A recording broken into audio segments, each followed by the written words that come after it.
എടാ ആ പേപ്പറും കമ്പറും ഒക്കെ വെട്ടിമുറിച്ചോടാ. അമ്മ കൈയെടുക്ക്. ശ്രീധരൻ ഇങ്ങോട്ട് വരട്ടെ. കൈയെടുക്കാൻ. ദേഹത്തൊട്ടുള്ള കളി വേണ്ട. രക്ഷിതാക്കൾ അടിച്ചും പിടിച്ചും കുട്ടികളെ അടിമകളാക്കിയിരുന്ന കാലം എന്നേ കടന്നുപോയി. എല്ലാം കൂടെ ചേർത്ത് നിനക്കൊരു ദിവസം കിട്ടും. നീ എത്രത്തോളം പോകുന്നു അറിയാനാ ശ്രീധരൻ കാത്തു നിൽക്കുന്നത്. അമ്മ ചരിത്രം പഠിച്ചിട്ടുണ്ടോ? എവിടുന്ന് പഠിക്കാൻ? രാഷ്ട്രം വെച്ചുള്ള ഓരോ നേതാക്കന്മാരുടെയും ബാല്യകാലം ഇതുപോലെ സംഘർഷ നിബിഡമായിരുന്നു.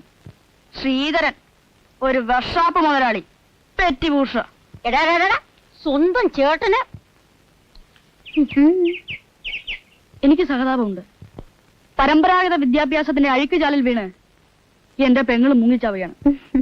കഷ്ടം. എന്തൊക്കെ കടിച്ചാപ്പൊട്ടാത്ത വാക്കുകളാ ആ ചെക്കൻ പറയുന്നത്. ഇതൊക്കെ എവിടുന്ന് പഠിച്ചോവോ? നല്ല ചൂരക്കഷായത്തിന് കുറവമ്മേ. വന്ന് അവനിപ്പോ വലിയേട്ടനെയും പേടിയില്ലാണ്ടായി.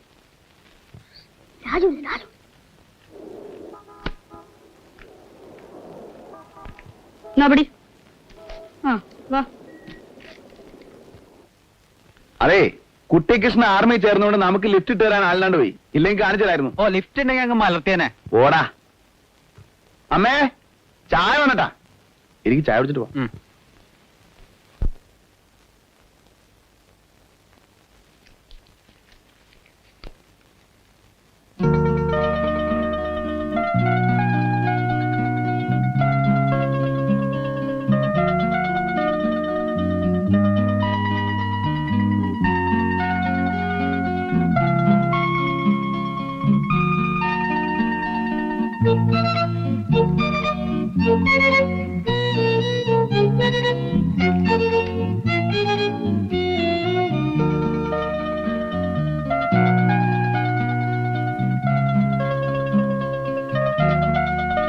അല്ല, ഇതാര് ബാബുവോ? ശ്രീധരനെവിടെ? കുളിക്കുക. വെറും ചായ പോരാ, തിന്നാന്തെങ്കിലും വേണം. ഇവിടെ ഒന്നുമില്ലേ? ഇത് കോൺട്രാക്ടിന്റെയും മോലാളിയുടെയും വീടൊന്നും അല്ല.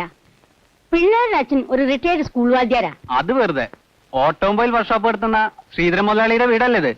കിട്ടുന്ന കാശ് മുഴുവൻ ബാങ്കിലിടാതെ തിന്നാൻ വല്ലതും വാങ്ങിച്ചു വെക്കാൻ പറ ശ്രീധരേട്ടനോട്. ചിരിക്കാൻ പറഞ്ഞല്ല, അമ്മയുടെ വല്ല ക്ഷീണിക്കുന്നുണ്ട്. ആരാ അവിടെ? നിന്നോട് ഈ ചെരുപ്പിട്ട് അകത്ത് കയറുന്ന ഞാൻ പല പ്രാവശ്യം പറഞ്ഞിട്ടില്ലേ? കാല് നിറച്ച് മണ്ണ. ബാബു, ചായ കുടിച്ചിട്ട് പോ. ചെരുപ്പ് പുറത്തു വെച്ചിട്ട് വരാം.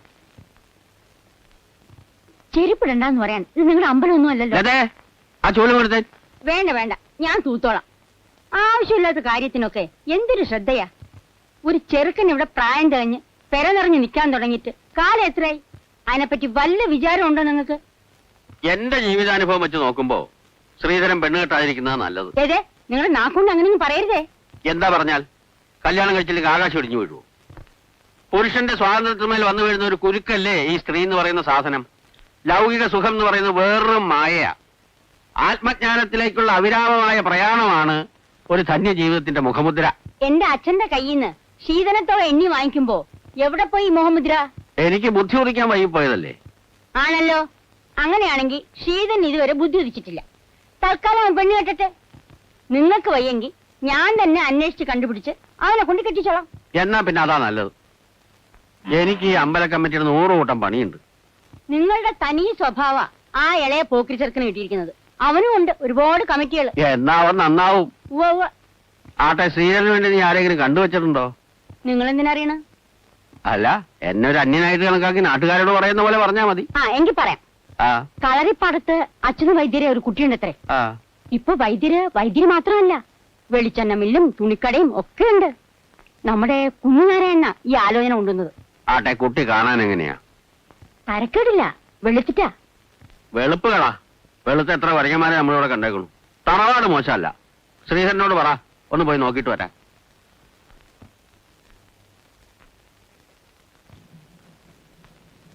അമ്മേ,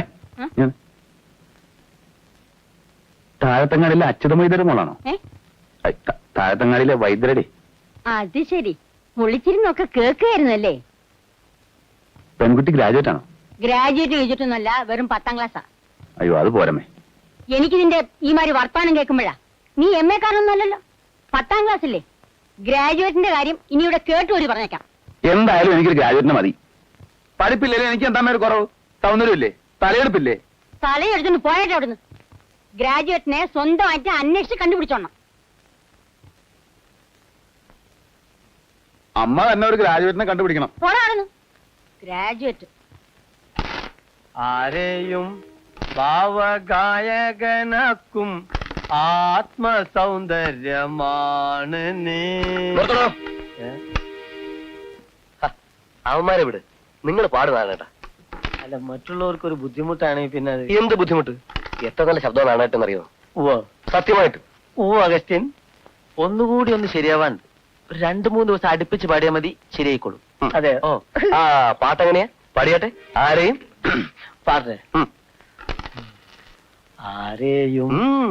ഭാവഗായകനാക്കും ആത്മസൗന്ദര്യമാണ് നീ. നിർത്താൻ പറഞ്ഞില്ലേ? ഒരു കലാകാരനെ ഇവന്മാര് വളരാൻ വിടില്ലല്ലോ. നീയല്ല പാട്ടുകാരെ, നീ പാടി, ഞാൻ പിന്നെ പാടാം. ആ, അത് കറക്റ്റ്. അല്ല, നിന്നോട് ഇരിക്കാൻ പറഞ്ഞിട്ട് നീ എന്താ ഓടിപ്പോന്നത്? അതിന് ശ്രീധരന്റെ അച്ഛൻ തീരെ ശരിയല്ല. നീ ഒറ്റ വീക്കാൻ വെച്ചരും. എന്റെ അച്ഛന് പറയും. ആ, ഇരിക്കുന്നു. വേണ്ട വേണ്ട. അല്ല, നമ്മളിങ്ങനെ ഇരുന്നാ മതി. വാർഷികത്തിന് നാടകം നോക്കണ്ടേ? കരി പിടിച്ചാത്മാവിലെ ക്ഷയരോഗി സ്ഥിരട്ടം ചെയ്യാൻ പറ്റില്ലെന്ന് പറഞ്ഞു. ഏയ്, ക്ഷയരോഗിയും കുഷ്ഠരോഗിയും കുറെ ആയില്ലേടോ. ജോസ് പരുത്തിക്കാരന്റെ അന്തി പഠിച്ചു വന്നൊരു നാടകമുണ്ട്. ഹീറോ ഒരു കോളേജ് സ്റ്റുഡന്റാ. നമുക്ക് വേണമെങ്കിൽ അത് നോക്കാം. എന്തല്ലേ? കോളേജ് സ്റ്റുഡന്റ് ചെയ്തായിട്ടായിരിക്കും. അത് പിന്നെ നിങ്ങൾ ആരും കൂടെ നിർബന്ധിക്കാൻ ഞാൻ ആ റോള് കൈകാര്യം ചെയ്യാം. മൂപ്പയുടെ ഒരു പൂതി കണ്ടില്ലേ, കോളേജ് സ്റ്റുഡന്റ്. ഭൂരിയൊന്നുമല്ല, സൗകര്യം ഉണ്ടെങ്കിൽ മതി. വാർഷികത്തിന് കാശ് പിടിക്കാൻ ഞാൻ തന്നെ ഇറങ്ങിത്തിരിക്കണല്ലോ അല്ലേ? അത് നേരാ. ആ, അപ്പൊ പിന്നെ സ്കൂൾ സ്റ്റുഡന്റ് ആയാലും ശ്രീരേട്ടൻ തന്നെ റോൾ അഭിനയിച്ചാൽ മതി. നമുക്ക് സ്വയമായിട്ടൊരു ഭാഗത്ത് ഇരിക്കാലോ. ഊരാതെ ഊരാതെ. അല്ല ശ്രീധേട്ടാ, നമ്മുടെ നാരനേട്ടൻ തർക്കമില്ലാതെ പാടുന്നുണ്ട് കേട്ടാ. നാരായണൻ ഇനി പാടി ഇവിടെ കൊല നടക്കും.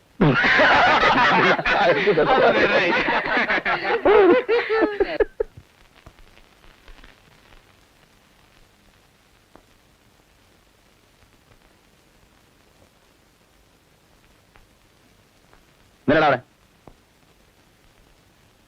ഇന്നലെ രാത്രി എത്ര മണിക്കാ നീ വന്നു? 12 കാണും. അതുവരെ എവിടെ ആയിരുന്നു? വർക്കിംഗ് കമ്മിറ്റി മീറ്റിംഗ് ഉണ്ടായിരുന്നു. എന്ത് വർക്ക്? ആരുടെ വർക്ക്? പഠിക്കലാണോ മീറ്റിംഗുകളിലാണോ നിന്റെ വർക്ക്? എടാ, നിന്നോടാ ചോദിച്ചത്. ഞങ്ങൾ അസ്വസ്ഥരാണ്. ഈ വ്യവസ്ഥിതിയിൽ ഞങ്ങൾക്ക് വിശ്വാസമില്ല. ഞങ്ങളോ? അതെ, പുതിയ തലമുറ, ചിന്തിക്കുന്ന തലമുറ. ഹുമയൂണിന്റെ ഭരണപരിഷ്കാരങ്ങളോ ക്വീൻസ്റ്റാങ്ങിന്റെ യാത്രാവിവരണങ്ങളോ മനപ്പാടമാക്കിയിട്ട് ഒരു കാര്യമില്ല. പരീക്ഷാ പേപ്പറും മാർക്കിടലും ഒക്കെ നിർത്തിയിട്ട് ഐക്യു നോക്കട്ടെ. അയക്കോ? വലിയ ഒന്നും മനസ്സിലാവില്ല. ശിവ, നല്ല 2 അടി കൊടുക്ക്.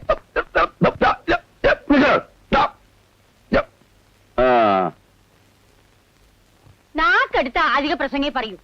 ഈ ചെക്കന്റെ കാര്യം ഓർത്ത് ഒരു സമാധാനം ഇല്ല. വായിക്കാതെയും പഠിക്കാതെയും തെണ്ടിത്തിരിഞ്ഞ് നടക്കുക. അങ്ങനെ വല്ല കുഴപ്പമൊന്നുമില്ലമ്മേ. ഞാൻ വെറുതെ ഒന്ന് പേടിപ്പിച്ചതേ ഉള്ളൂ. ഇവനെ പോലെ തെണ്ടിത്തിരിഞ്ഞ് നടന്നവരാ നമ്മുടെ നാട്ടിലെ പല മന്ത്രിമാരും MLA മാരും ഒക്കെ.